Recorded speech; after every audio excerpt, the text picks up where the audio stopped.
ဆရာရှာရင်ဝိုးဆရာရှာရင်နေဆရာအတွက်အလုပ်လုပ်ရင်းနဲ့ဒါလေးတင်ဘဝတစ်ခုဆုံးသက်သွားလို့ရှိရင်လူဖြစ်ရကြိုးဆိုတာမနှက်ဘူးတဲ့။ဘာဖြစ်လို့လဲဆိုတော့လူတွေမှသာစားဆရာရှာတာမဟုတ်ဘူးတိရစ္ဆာန်တွေလည်းစားဆရာမရှာဘူးလား။ရှာပါဗျာ။အဲ့တော့ဘာမှမထူးဘူးလေသူတို့လည်းစားဆရာရှာတာကိုယ်လည်းစားဆရာရှာတာနော်။ဝိုးဆရာတိရစ္ဆာန်တွေကြတော့ဝိုးဆရာတော့မရှာဘူးပေါ့နော်။နေဆရာရှာတယ်သူတို့လည်းအတိုက်တွေအမြုံတွေနေဆရာရှာတယ်။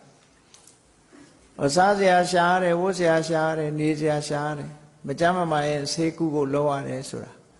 ဒီလိုဟာတွေနဲ့အချိန်ကုန်ရင်ဒါဘဝတစ်ခုဟာရိုးရအလုပ်တစ်ခုနဲ့ပဲအချိန်ကုန်သွားတယ်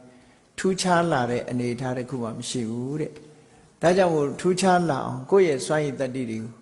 တဘဝပြီးတဘဝမြင့်လာအောင်မြင့်တင်ပေးဖို့လိုအပ်တယ်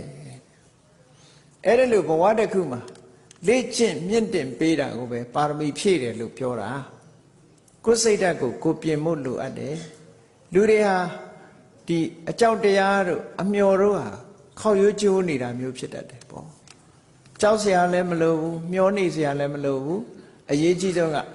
မျောလင်းချက်ထားလို့ရှိရင်အဲ့ဒီအတိုင်းဥတည်ပြီးတော့ဆန္ဒရှိရမယ်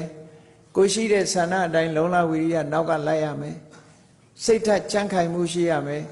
လုတ်ပြီးဆိုတဲ့အခါမှာဆင်ញင်တုံတရားရှေ့သွားရှိပြီးတော့လုပ်ရမယ်လို့ဒီလိုဆိုလို့ရှိရင်လူတွေရဲ့စွမ်းအားဟာပြည့်လာပြီးတော့